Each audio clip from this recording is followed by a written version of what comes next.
Revenant. Pour conclure sur le volet donc de la défense, nous n'allons pas trop nous étaler là-dessus, mais sachez que tout ce qui est déjà arrivé, les hommes sont en formation là-dessus, d'autres équipements viendront et cette guerre, nous allons la mener. Beaucoup de stratégies ont été déjà écrites et nous les adaptons au fur et à mesure du comportement de l'ennemi. Et nous allons vaincre très prochainement ce terrorisme ici au Burkina et même dans l'AES.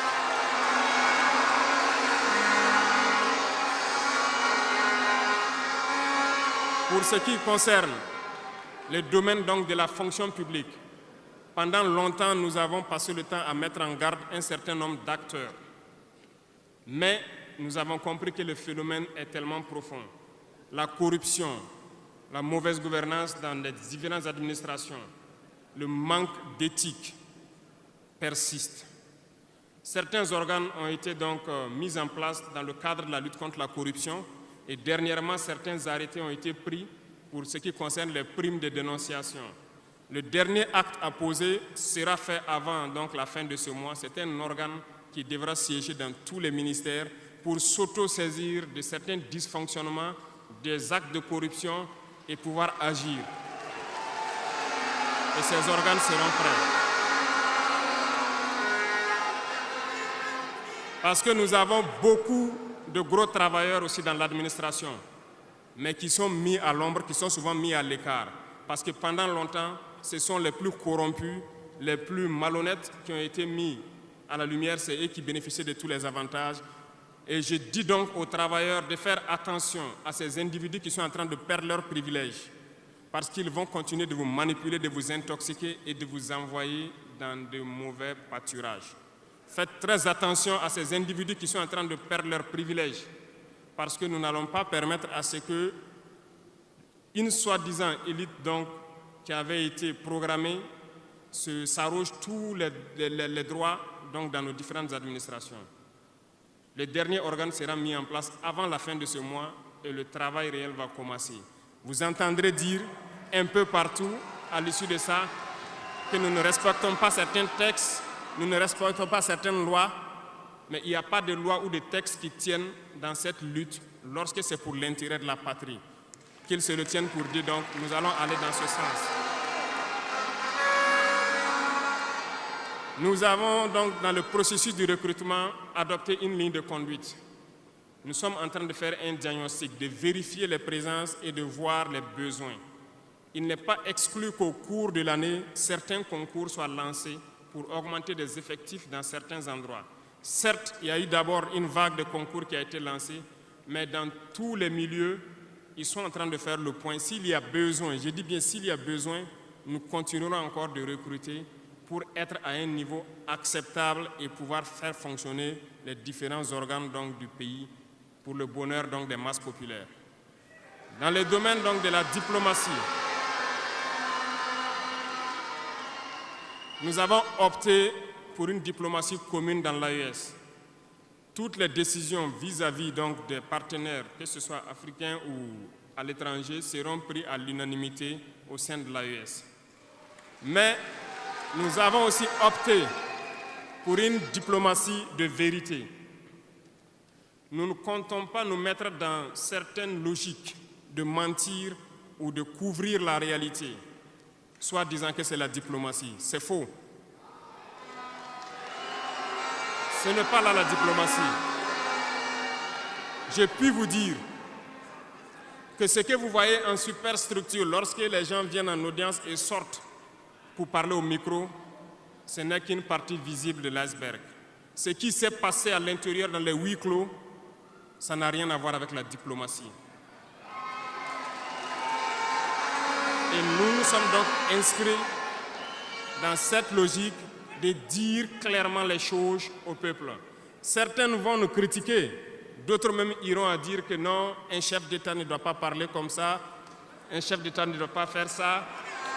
Mais nous leur disons que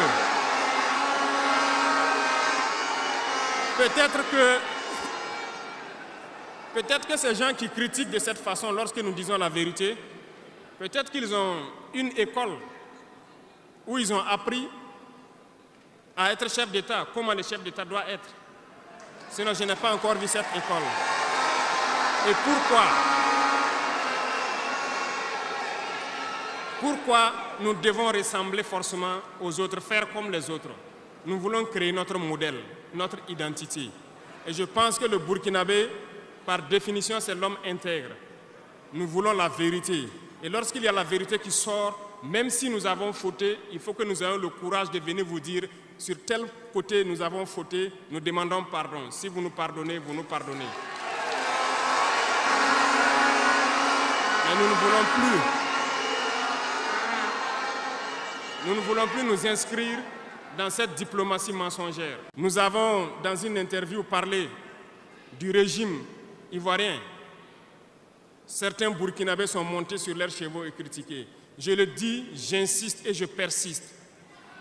Nous n'avons rien contre le peuple ivoirien, mais nous avons quelque chose avec ceux qui dirigent la Côte d'Ivoire. Nous le disons et nous le répétons encore.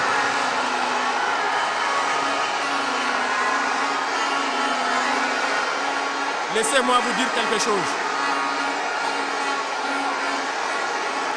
Permettez-moi de vous dire quelque chose.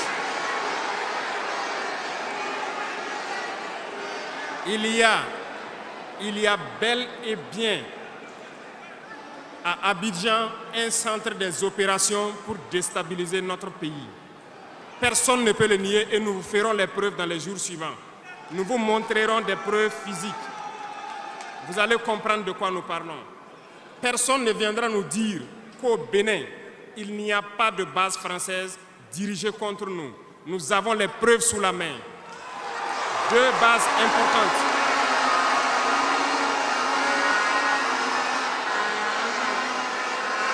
Nul ne peut le contester. Et je les mets au défi. Et nous n'avons rien contre le peuple béninois. Là, nous avons un problème avec la politique des dirigeants béninois. Et nous le disons haut et fort encore. Dans cette diplomatie, nous avons décidé de dire la vérité. Il y a bel et bien 2 bases, une vers Kandi et l'autre en allant vers Porga ou je ne sais pas quelle localité. Des pistes ont été réaménagées à plus de 3000 mètres de long. Des avions atterrissent, les gens équipent et forment les terroristes là-bas. Nous avons des enregistrements audio d'agents français au Bénin là-bas qui se jouent le centre des opérations des terroristes. Ils montent les opérations avec eux. Ils les aident à se soigner. Ils font tout ce qu'il y a là-bas. Nous avons tous les détails sur eux. Et vous ne voulez pas qu'on le dise à notre peuple? On va le dire. Si vous ne le voulez pas, s'ils ne le veulent pas, qu'ils arrêtent de se comporter ainsi. C'est simple.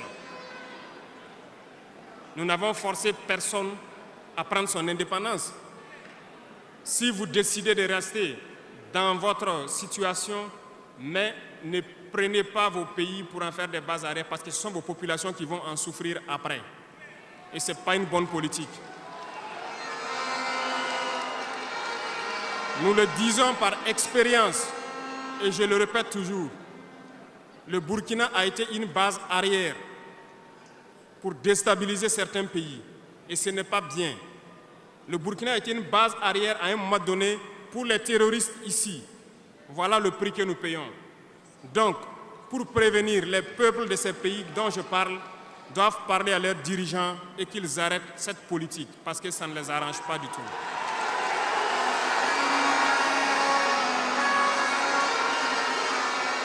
Pour venir,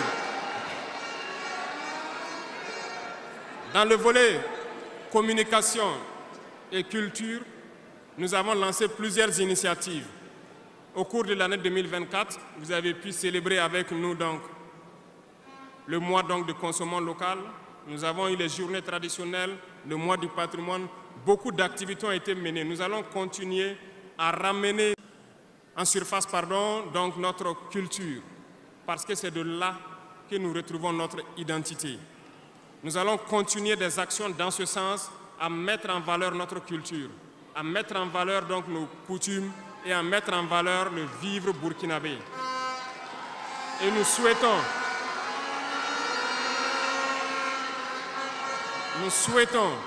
que chacun soit acteur de l'émergence du Burkina Faso à travers sa manière de communiquer. Parce que tout se trouve dans la communication aussi. Vous avez suivi dernièrement la guerre communicationnelle qui a été dressée contre nous et ça continue, ça ne va pas s'arrêter. Et je souhaite que tous ceux qui sont dans la communication puissent être professionnels. Lorsque nous voulons poser un acte communicationnel, qu'on se pose la question, est-ce que c'est pour la patrie ou contre la patrie, avant de poser l'acte. Peu importe. Vous pouvez ne pas nous aimer, moi, ma personne. Vous pouvez ne pas m'aimer, mais vous devez aimer votre pays. En me faisant du mal, il ne faudrait pas confondre le pays.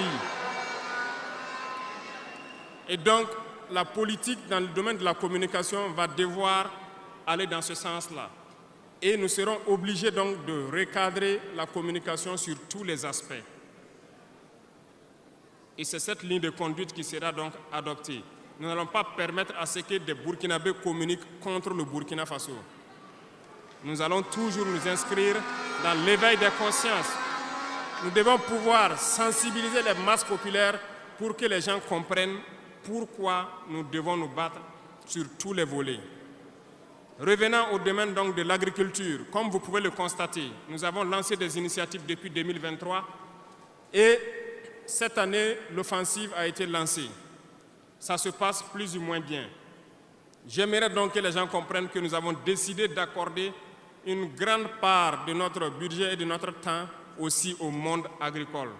Parce que plus de 90% de notre population est paysanne. Mais pendant des décennies, ils n'ont jamais senti l'intéressement donc à leur public. Et c'est pourquoi nous avons décidé d'entreprendre un certain nombre d'initiatives, d'actes que nous posons. Nous aimerions pouvoir labourer tous les champs de tous les paysans du Burkina Faso, les donner les semences qu'il faut et les permettre de pouvoir avoir les intrants nécessaires à coût subventionné pour pouvoir nous aider dans la lutte contre l'insécurité alimentaire. Parce que l'autosuffisance alimentaire est un droit. C'est dans ce même sens que nous avons créé dernièrement l'ONBA, l'Office national d'aménagement des barrages hydro-agricoles.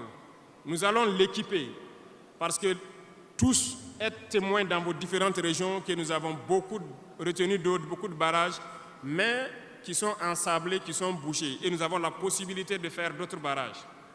Nous sommes en train de payer de l'équipement pour cet office pour qu'il puisse se déployer sur le territoire et avec la contribution des populations, pouvoir construire beaucoup de barrages et désensabler beaucoup de barrages. Nous allons poursuivre ce combat. Nous allons poursuivre ce combat jusqu'à l'atteinte de l'autosuffisance alimentaire et que nos populations puissent manger à leur faim. Dans le domaine des infrastructures, nous avons un manque crucial de routes. Et en faisant l'analyse, nous avons trouvé pour certaines routes des études très vieilles. Et pour d'autres, il n'y a pas d'études. Nous ne pouvons pas construire une route sans avoir des études. Les études sont préalables.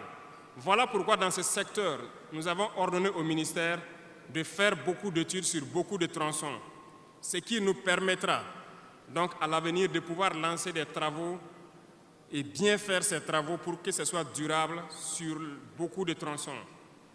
Pour cela, nous avons remarqué que les frais pour bitumer 1 km de tronçon, nous sommes autour de 500 millions de francs. Donc pour 100 km avec les ouvrages d'assainissement, nous n'avons pas moins de 60 milliards pour faire 100 km de route bitumée. C'est très cher et très coûteux. La technique a été de créer donc des brigades d'intervention, donc des infrastructures. Nous sommes en train donc de vouloir équiper plusieurs brigades avec de l'équipement pour faire le minimum et permettre donc aux entreprises aussi du BTP de vivre et de faire une partie. Nous allons partager donc la poire en deux pour pouvoir baisser les dépenses et pouvoir faire le maximum.